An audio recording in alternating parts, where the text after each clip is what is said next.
Irrigation శాఖ మంత్రులు ఉత్తమ్ కుమార్ రెడ్డి గారికి ముందుగా ధన్యవాదాలు తెలియజేసుకుంటూ ఎంతో మందికి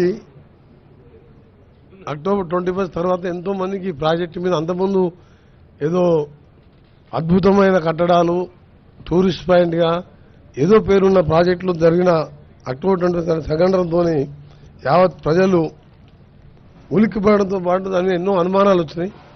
ఈ సంబంధంలో ప్రభుత్వం చేంజ్ అయిన తర్వాత ఉత్తమ్ కుమార్ రెడ్డి గారు ఇప్పటికే 2-3 సార్లు రివ్యూ చేసుకుని మళ్ళా ఈరోజు రివ్యూ పెట్టడం, దీని మీద ఏంది విషయం అని ప్రాజెక్టుగా తెలుసుకోవడం చాలా సంతోషం. వారికి ధన్యవాదాలు తెలియజేసుకుంటూ అలాగే గౌరవ మంత్రివర్యులు శ్రీనివాసరెడ్డి గారు, గౌరవ మంత్రివర్యులు ప్రభాకర్ గారికి, వివేక్ భాయ్ గారికి, జీవనన్న గారికి, ఈఎన్సీ గారు ఒకటే ఈఎన్సీ గారు నాకు ఒకటే 2-3 క్లారిఫికేషన్ ఎక్కువ నేను స్పీచ్ చేయదలుచుకోలేదు. మాకు మొత్తం ప్రాజెక్టు గురించి పూర్తిగా ఐడియా ఉన్నది. ఎందుకంటే 2004 కాళేశ్వరం ప్రాణహిత చెవుల్లో మొదలుపెట్టినప్పుడు కూడా నేను ఇరిగేషన్లో మీ అన్ని సబ్జెక్టులో కూడా అప్పుడు నేను గౌరవ అప్పటి ముఖ్యమంత్రి ఎవరిళ్ళు నన్ను ఇన్వాల్వ్ చేసి ఆ ప్రాజెక్టులో విజిట్ పంపించును. అసలు 9 దగ్గర మీరు కట్టడానికి అప్పుడున్న గవర్నమెంట్లో సబ్మిట్ చేయేది 3000 ఎకరాలు చిల్లరనే. అప్పుడు కన్విన్స్ చేసేదానికి అవకాశాలు ఉండే. ఫడ్నవీస్ గారు ముఖ్యమంత్రిగా ఉండే, అంతకుముందు ఆయన ఎగనైజ్ చేసినప్పుడు ఆపోజిషన్ లీడర్ ఉండే. గవర్నర్గా విద్యాసాగరరావు అప్పటి ముఖ్యమంత్రి కేసీఆర్ గారికి దగ్గర బంధువు ఒప్పించి ₹1 కోటి ఎకరానికి ఇచ్చిన తుమ్మనేటి దగ్గర 152 కట్టితే గ్రావిటీతో entire project up to Chevella Vikarabad వరకు ఇప్పటి వరకు 8 ఇయర్స్ బ్యాక్ ఈ ప్రాజెక్ట్ కంప్లీట్ అయ్యి ఒక 38,000 అన్నాం, ఇంకో 20,000 కోట్లు పెట్టుకుంటే మొత్తం కంప్లీట్ అవుతున్నాయి.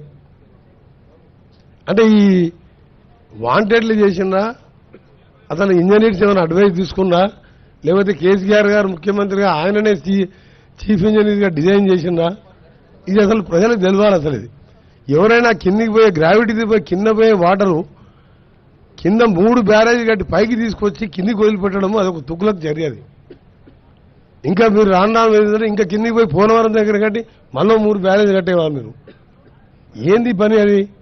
మీ ప్రజెంటేషన్ చూసిన తర్వాత మీరు ఈఎన్సీగా ఉన్నారు, ఎస్సీలు ఉన్నారు, సిఈలు ఉన్నారు, హరిరామ, మీరు అప్పుడే లీవ్ పెట్టి వెళ్ళిపోవాలి. మీరు యాక్చువల్గా నేను ఐఎమ్ ఆస్కింగ్ స్టేట్ క్వశ్చన్. ఇది మీ గవర్నమెంట్ అంటే అప్పటి గవర్నమెంట్ అయినా ఇప్పటికైనా we are the custodian of the public property, public money.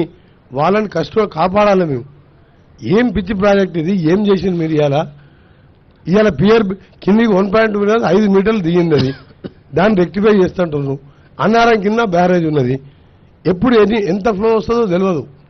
Oh flow వచ్చి మొత్తం కొట్టుకుపోయిన తర్వాత ఎవడి భరించాలి ఇవన్నీ?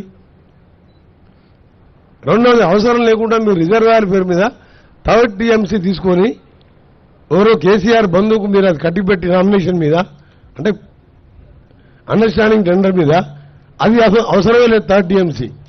ఆ రోజు కూడా నేను అసెంబ్లీలో చెప్పిన, ఇంత వేస్ట్ ఆఫ్ మనీ చేసి ఇవాళ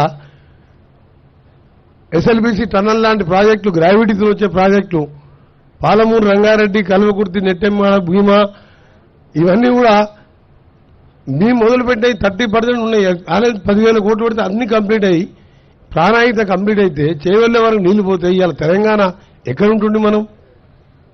అందుకనే ఇప్పటికీ రిక్వెస్ట్ ఏంటంటే మీరు ఈ ప్రజెంటేషన్స్ ఇవన్నీ కూడా మాకు తెలిసినాయే. టోటల్గా ఇంజనీరింగ్ డిపార్ట్మెంటు సీఎం ఉన్నా సరే తప్పని చెప్పాలి మీరు.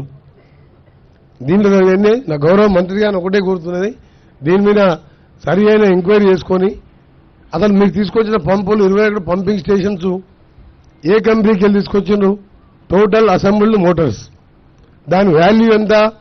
బిహెచ్ఎల్ మోటార్ మా ఉదయ సముద్రం ప్రాజెక్టులో ఏఎంఆర్పీలో నేను ఫస్ట్ 99లో ఎమ్మెల్యే ఉన్నప్పుడు ఫిట్ చేపిస్తే ఇప్పటికి రిపేర్ రాలే.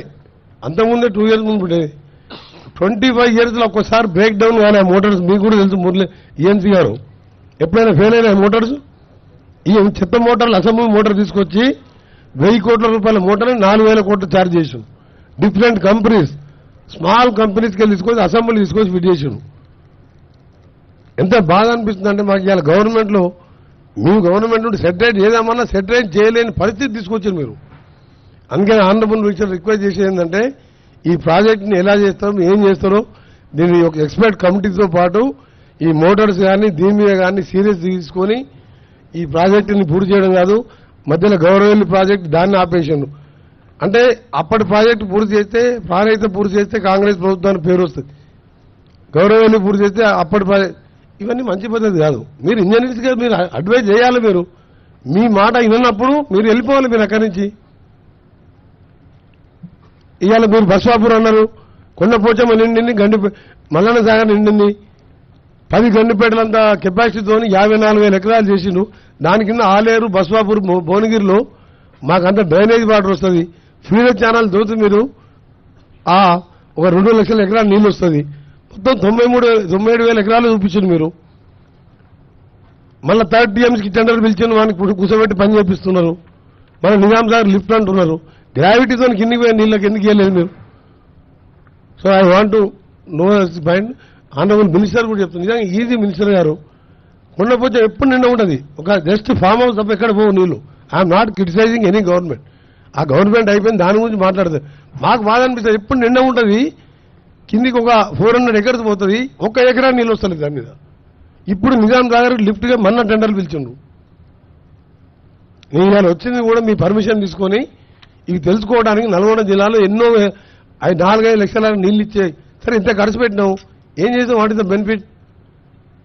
ఎకరానికి 10-12 వేల రూపాయలు ఖర్చు వస్తుంది రేపటి మీద. ఎకరానికి 12,000 మీద రైతు నువ్వు ఇన్వెస్ట్ చేసినప్పుడు ఆయనకు ఎంత రిటర్న్ వస్తున్నది? ఏం ఆలోచన నేను పనిచేసాం, దీన్ని సెటిలైట్ చేయాలని గౌరవ మంత్రి గారు నా యొక్క రిక్వెస్ట్.